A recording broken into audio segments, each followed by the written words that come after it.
Hey there! Ever had your mouse cursor pull a vanishing act while you're cruising the web on Google Chrome? Don't sweat it. I've got just a trick to bring it back and bid farewell to that annoying glitch once and for all. Let's get into the fix together. First things first, fire up your trusty Chrome browser on your computer.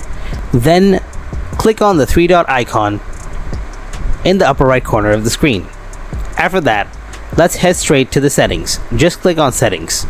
Once you're in, navigate to the System option in the left side menu. Then it's time to work some magic.